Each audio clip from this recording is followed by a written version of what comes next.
Greetings gamers, I'm LotusCrane, and today I'll be reviewing Danmaku Unlimited 2, a vertical shmup or shoot 'em up developed and published by Dorgon Entertainment. It's $5 in the Steam store, and it does not yet have a Metacritic score. So there are two modes. I'll show you a little bit of classic mode, and then for the majority of this review, I'll move on to burst mode, since after trying it 2, I think I like burst mode a little better. So the first time you play the game, you won't have this entire setup screen before you start playing. It'll just ask you to choose between focus, track, or wide. Focus being strong straight shot, track being homing missiles, and then wide being like a spread shot from a lot of games. I mean, you can kind of tell looking at the graphical depictions. Though what's kind of funny is this is a vertical shmup, and yet these depictions are from the horizontal view. ADS, which I'm not sure what it's an acronym for. Those are how many hits you can take before you actually lose a life. There's a brief period of time which you shouldn't be hit again. Continues to self-explanatory. So actually, the first time you play, it effectively gives you 2 points of shields and 2 lives before you have to continue, and you get one of these. But yeah, after you've played through enough to unlock some extra customization points, you can actually choose to have less shielding and lives than you normally would, so that you can have more firepower. Which, let's see, I've never actually seen what maxed out wide shot looks like.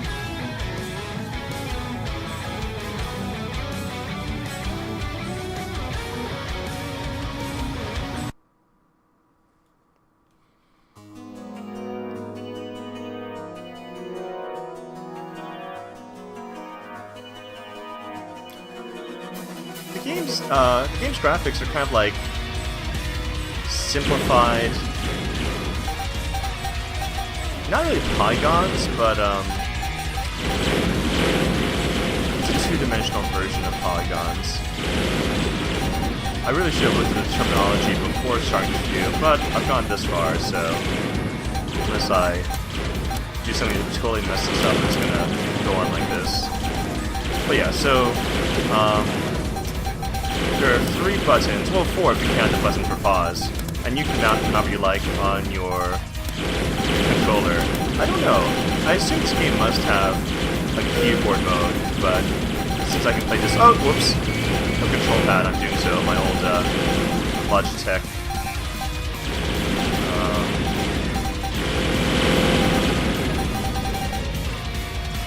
But yeah, your conventional shooting. So if you press down the other button while you're still shooting, at least normal mode, regardless of whether or not you have straight shot, homing missiles, or spread shot, it kind of concentrates. So, and it also kind of angles towards the direction of whatever enemy you were shooting at.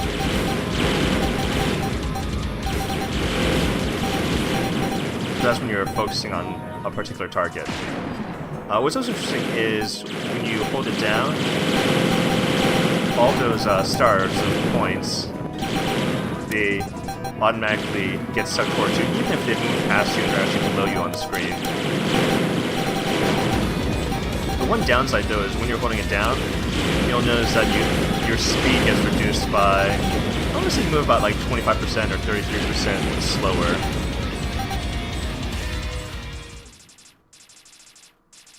So there are times when there's too many bullets flying towards you that you would not want to use that.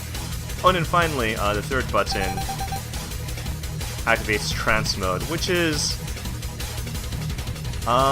it's not quite a bomb move from other shmups or shoot-'em ups you've seen me play. It does clear out the bullets that are like within your circle, like really close to you. So it does save you a little bit, but it gives you a firepower upgrade for a while, and that's the important thing. So I'll go ahead and activate it now, even though I don't really need it. But yeah, keep in mind, I am not actually invincible during this. Actually, well, if you get hit when you're in trance mode, it ends trance mode, so you stop having the firepower upgrade. But I do believe it lets you take 1 extra hit, beyond what your normal shields and lives would let you take. But I feel like it's not really worth it to use like that. I mean, unless you absolutely have to, because the firepower boost is just so nice.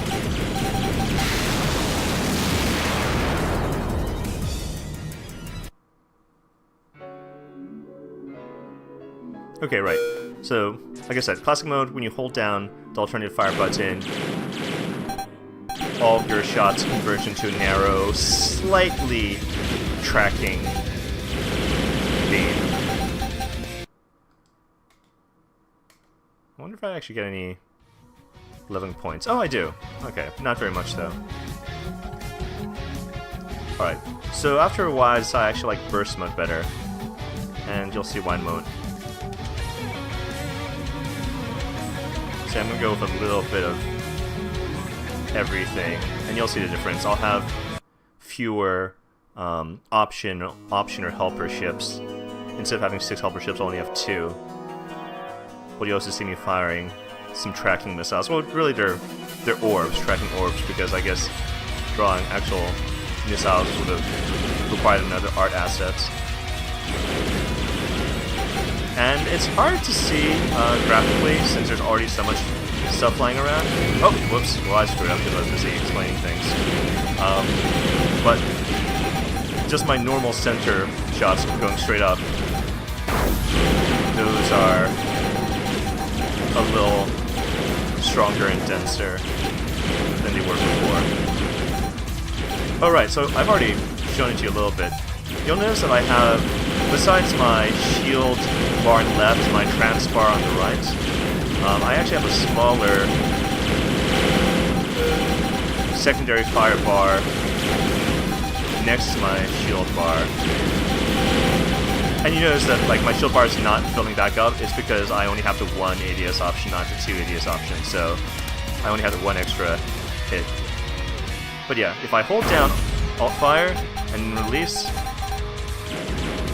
I get that part-up shot.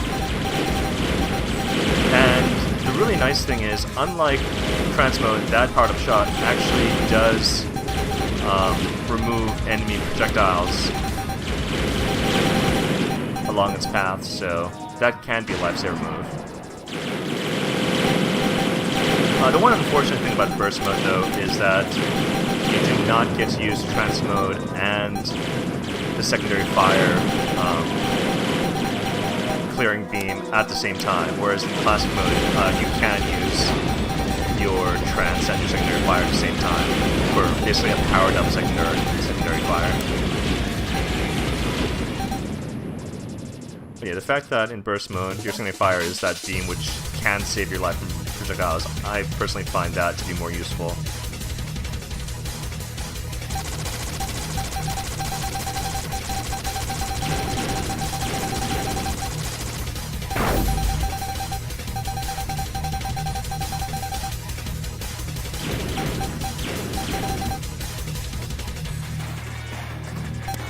Whoops, so much for that.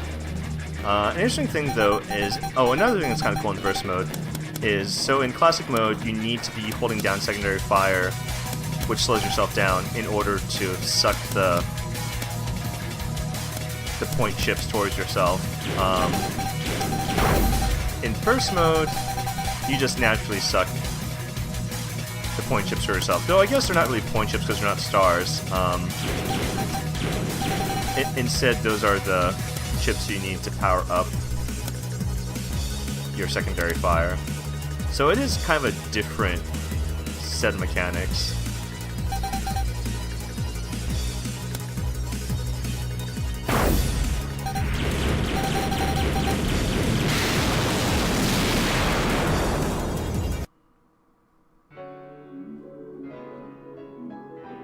It does kind of remind me a little bit of I think Mushi Hime-sama's alternative modes. Though, I mean, this is a shmup or shmup featuring spaceships or robots as opposed to psychic or magical girls. Or, I mean, sometimes it's not a magical girl, sometimes it's a magical boy, but most of the time, if it's magical people flying around, they're typically girls.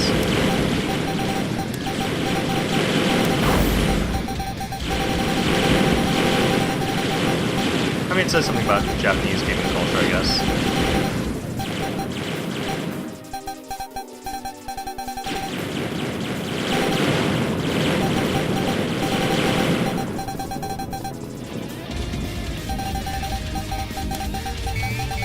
But yeah, Fight the Ships reminds me a little bit of, like, say, Crimson Clover, World Ignition. Or, I mean, of course, like, oh, wow, I'm just not focused. It's because I'm trying to remember too many factoids, so I'm not actually devoting 100% of my brain power to staying alive. I mean, honestly, I could probably record another session of this where I'm just playing game and not talking, and I'll probably make it much further. But then, like, what's the point, right? Like, you're not necessarily watching this just to watch me win, or, well, I mean, lose this game, but to hear review type stuff that makes you decide whether or not it's worth getting this game. And yeah, I would compare this most to, like, Crimson Clover.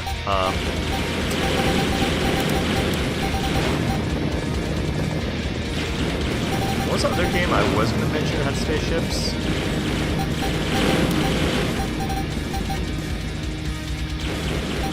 Ikaruga, that's the one. Ikaruga, say Ikaruga has spaceships too, and it's a vertical shmup, but the gameplay mechanics in Ikaruga are very different, with the two-colored projectiles and shields, and absorbing enemy projectiles for your super shot.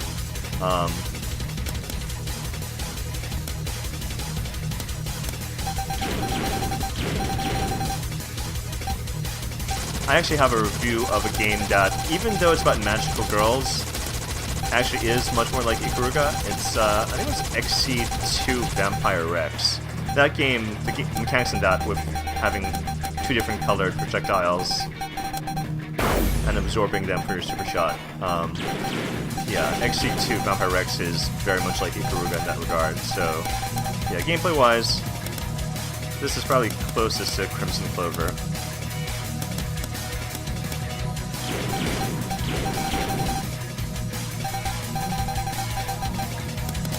I mean, you can make the argument that, like, there are some other spaceship vertical shmups. This is like maybe Dodonpachi or oh wow, I'm just messing up.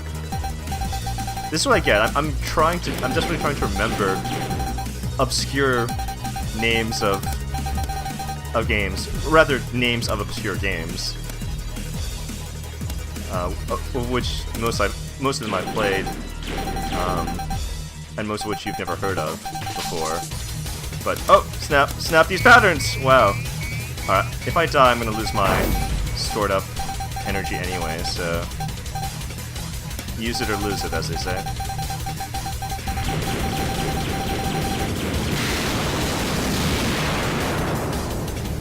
Alright, I think this is my last life, last continue, and no additional shield. So next hit, and I'm done. And that's probably where I'll end the video.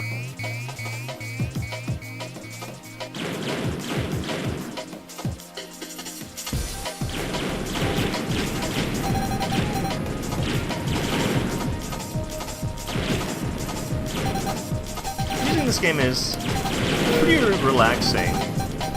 It's a mix of, like, well, right now it feels trancy, but I think some of the other stages it felt like instrumentals from, like, certain kinds of, like, progressive alternative rock or something.